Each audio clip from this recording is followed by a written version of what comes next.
Well, that's had better days.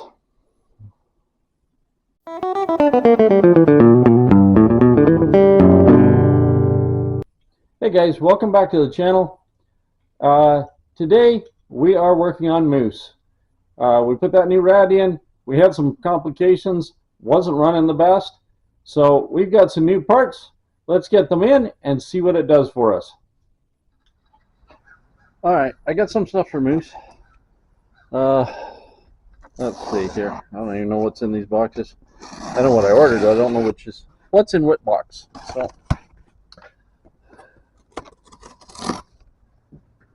let's see. What do we got? Paper. Lots and lots of paper. Ooh. There we go. Some nice new spark plug wires. We got some new spark plugs. This is new distributor cap and hopefully rotor. There we go.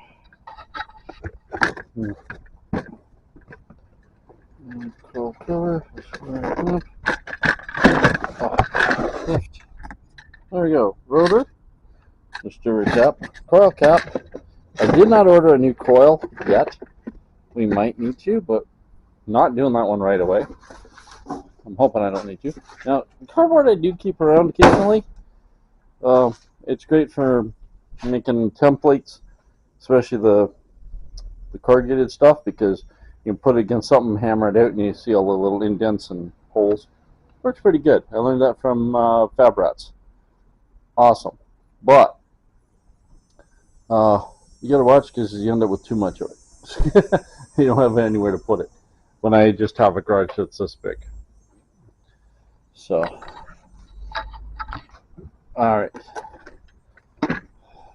Now, what in the heck is in this? I literally do not know what's in there. This is mine, right? Yep. Oh, I do know what's in there. All right. This one here. This one's cool. At the same time, I'll admit, I have no idea what I'm doing with this one. Well, there we go. This is the kit to redo the jets on Moose. So right now with Moose, the problem is I don't know what went wrong when I overflowed the rad thing. Since then, Moose has been running a little rough. So it's not the engine. My oil pressure is still fine. Everything else, I didn't hurt the engine any. But something either got wet, or I don't know, or it's just coincidence. Could be either one. Anyways, it's been running rough. It's like idles, and then it kind of like burps and farts, and then idles and burps and farts, and then idles again. And I'm just hunting and pecking. I work with small engines a lot.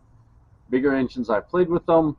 I do understand the whole concept, but I am not, a certified mechanic. So I am literally playing guessing games. So some of the things it needed anyway, since I've gotten this truck. The carburetor wasn't on this motor. We put this one on. It was a used carburetor. So pretty much from the get-go, we kind of had a feeling it wasn't jetted right. Because I really have never had like a good kind of step on it performance. And if you've seen the videos, you can see Moose does work well, and he will bash its way up just about anything. But unfortunately, I'm having to bash my way, not crawl up things. So we have some plans to fix all of that. This is part of it. So we got what it needed finally. It doesn't need the spark plugs, but I got them anyways. We'll see. It did need spark plug wires because I have multicolored wires under there, which means they were just piecemeal of the person who had them grab whatever they had and put it in. I've never touched the distributor or the cap or the rotor. So we just adjusted the distributor up slightly. That's made a difference. It is running a little bit better now. but we're going to put in the new rotor, the new cap. That should hopefully, again, like I say, it looks like a lot of this stuff is pieced together, well used. Can't hurt to get new stuff into it. So we're hoping all of this we'll do first, and then we'll play with the jets and see. I'm hoping first to get rid of the burping and farting sounds. Then we'll deal with the, because right now, looking at the spark plugs, they tell the story that it's running rich. So if we can get that fixed, we should pick up our performance, lose some of our backfires when we shut it down, and overall get some power, more what was it called? Kind of like more instant power to it. So when I step on it, he kind of hesitates and then goes. And when we're crawling, that's not working. But with the slow improvements we're doing, hopefully when I step on the gas, it'll be just like your car when you're driving it and you step on the gas and it wants to go somewhere. So wish me luck, and here we go. Love this beast and climb right in with it. Anyway, in this case of Moose, our distributor is way back here, which is a good thing and a bad thing. Good, it's back there. It's a distributor, I can change it. Bad part, you can see it is less than a credit card away from my firewall. So getting that one screw that's right back in that corner is going to be interesting. So we've got the 4 screws to take off that lifts the distributor cap. We have screws here that open this up, and that's where our coil is. I need to take that coil out because I did not replace it. So we need to get the coil out of there. And then we're going to lift the distributor cap and put the new rotor and the new cap back on. Put the coil back in. Then, having the old cap off, I'm then going to start putting all the plug wires back on, matching one at a time, going wherever they got to go. Now at the same time, I'm going to try to reroute them, keep them so they're not laying on things, and keep them good. As I said, I have, like, there's one black wire and it's wrapped around things and over things. It goes down there. Some of these are like 6 miles long. I think the new ones are kind of the same. I was wanting adjustable ones, but I didn't have the time and the money to do that this round, so I've gone with one size, and we'll try to get them all straightened out, nice looking, clean. And I think, I'm not 100% sure, but I think they're bigger too. I think these are the 8 mil and mine are the 10 or 10.5 mil, so a little bit bigger hopefully means a little better quality spark.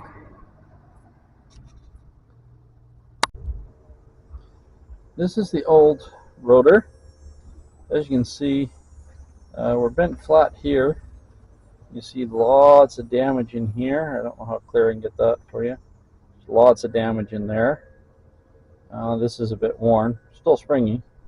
Compared to the new one, it's tilted up slightly more. Nice and clean. Also looks like a little bit thicker all across the board. So hopefully we'll be good. And haven't really looked inside the distributor. This back one, as I say, was a pain, but what I did is I actually just reached down and flipped it with my finger after the other ones were undone. So I just flipped it out of the way. So it worked.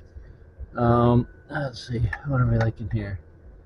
Oh yeah, you can see some markings in there. Some of those are, I got some white and some residue on them. Yeah, I think it was time.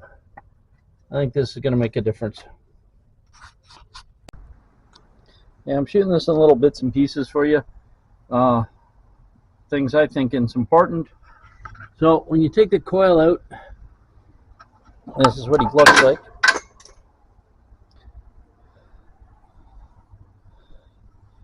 The wires are attached to them. Those wires drop through the plastic. And you'll see this one here. Now the kit came with a brand new one, so I'm going to use the new one, of course. But this drops in the center here, right down in the center here, and down on. So there we go. So you can see it sitting there. There you go. That one's now done. The other wires carry through here. They carry down. I'm going to clean these up a bit. Just a little emery cloth or something, just to make sure we got a little bit better contact. Anything we can do to make sure everything's contacting well is good. I'm also going to clean up this so that the contact between it and that is good. So I just dropped my wrench, which in Mrs. case means it's on the ground.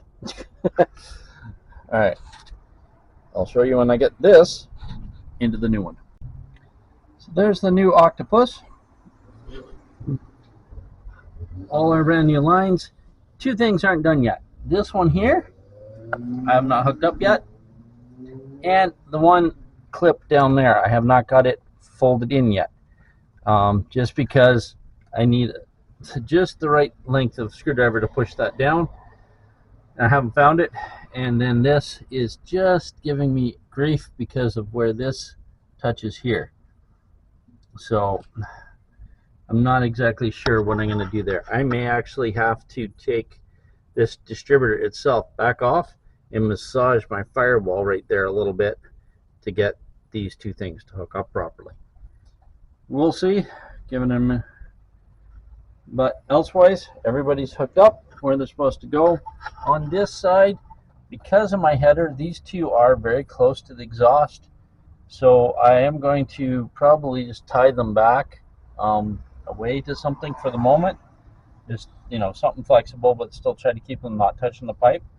And I may get some of those, they have those spark plug socks. They can go on, so if you touch the firewall and that, they don't burn your cables. So I might put those on those ones.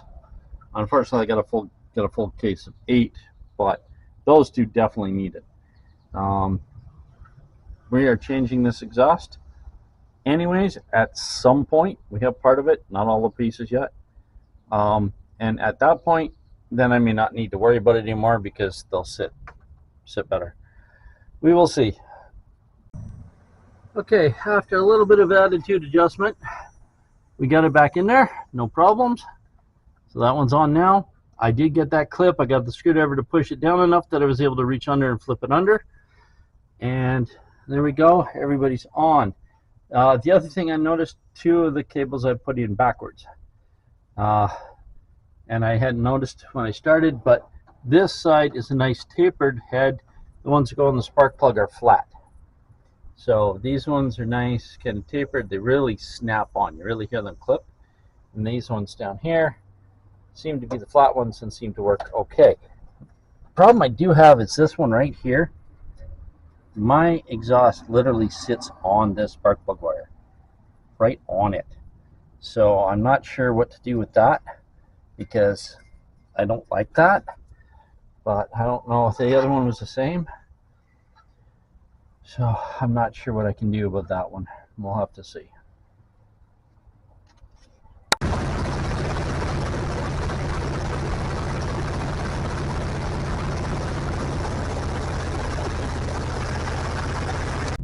Okay, well, you heard it running. I wanted to show you. There's the original cable. There's the new ones. There's the difference to them. 8 mil, I think. Yeah, 8 millimeter, and these are 10.5s, I think. So a lot more there. That way, can't tell any difference. I was noticing these are flat on both ends on this one. This is the one for your coil. Maybe I got the cables in backwards. I don't know. The clips look exactly the same on either end. They seem to hold on to everything good and tight. So I'm not going to worry about it. It did fire up. It did run. We still need to work on jutting it yet and deciding whether we're going to put the new spark plugs in yet or not. So that's next, but not at the moment. I may take a look at the jets just to see how difficult this is, but I'm not going to do them right at the moment. I'm going to probably call it quits for today and get back at it again tomorrow. Okay, for the time being, we're going to throw this little breather back on. I need a new filter for it. I have one floating around somewhere, but it's still sucking air through, so we'll use it for the moment. What I'm up to now is I'm going to try and open this, because from what I understand, one second here while I climb in. What I understand, right here is where my jets hide in this vehicle. So I'm going to very carefully undo one of these and see what's hiding underneath here.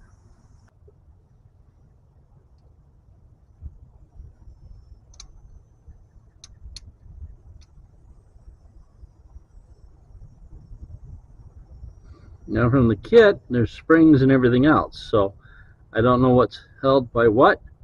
I don't want things going springing into my carburetor, so I'm going to very, very cautiously move things around here.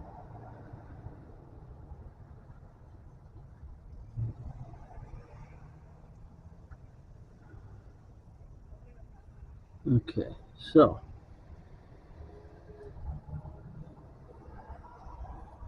there's your jet and your jet spring. Right there. Okay, so your spring's down in there. There's your jet. Ooh, those do not look very clean. Kind of gummed up. That's not good. Now, as well, marked on the jet, it actually does have a marking right on it to tell you which one is on it. So these are gummed up. That could be part of our problem right there. All right, well, I'm almost done everything I can for today. So what I did is I cleaned that jet. I pulled this one and I cleaned it. Well, not the jet, the rod. So I cleaned both of those because they were really discolored, seemed to be a little bit sticky. So I've cleaned both of those. Let's see what happens. Maybe that'll help things run a little better, and we'll go from there. I didn't see the little screw-in seats, so I don't know if I have to undo this and lift this apart to get at the seat. Is it down in there further? The spring and everything's up in here, nice and easy to get to, but the actual little seat for it, I'm not sure how this carburetor is designed. So I may have to open it up more, which I kind of don't want to do, but we'll see. At the same time, I can maybe reset my float slightly, which would be good, to have it not quite so full. The simple fact of the the slants we get to, the less chance it is to be super full, the less it's going to overflow and cause me problems climbing a hill. So we're going to give it all a check and see what happens. Once it's all done, I'll probably have to adjust these guys slightly too, and then hopefully everything will be back up and running really good. Actually, probably better than he has since I got it.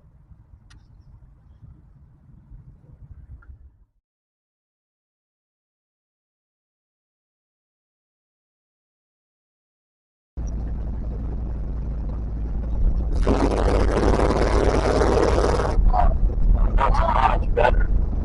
Now it's not like dogging it. Like, along with all the noise, he's actually doing something like this. It's good.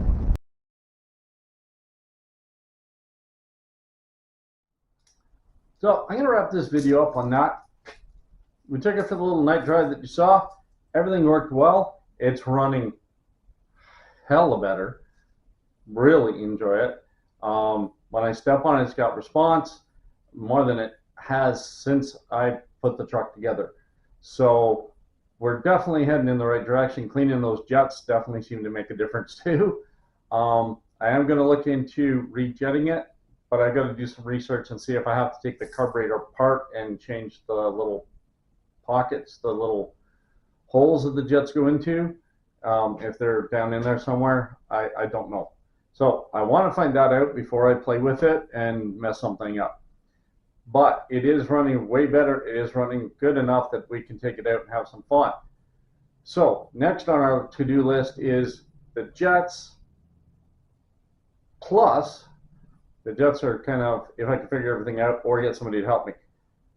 But the other plus, the locker finally came in. So we're going to unbox that, see what all's in there and what's involved in getting it in. So with the upgrade, the new rad, the engine's actually running properly now. Although we did have a weird sound when I started, I think I might have to back my distributor just a little bit. It might be a little too close to top dead center. Almost seemed to fire backwards on me. But once it's running, whew, it's beautiful. So we're going to check that. But as I say, we'll unbox that locker, find out what we need. We get that in really quickly if we're lucky, and then get out in the next week or so and actually test all these changes out in the field. So we're looking forward to it. Stay tuned. I got lots more for you. We're still playing with the bikes, still messing around. We got a new fuel pump in for the Mini B, and we still got to tear the Shadow apart and find out why it's not starting and get that one rolling. So lots to come. Thanks for watching. Remember, hit that subscribe, hit that like. Please share it if you can. Much appreciated. And I'll see you next video.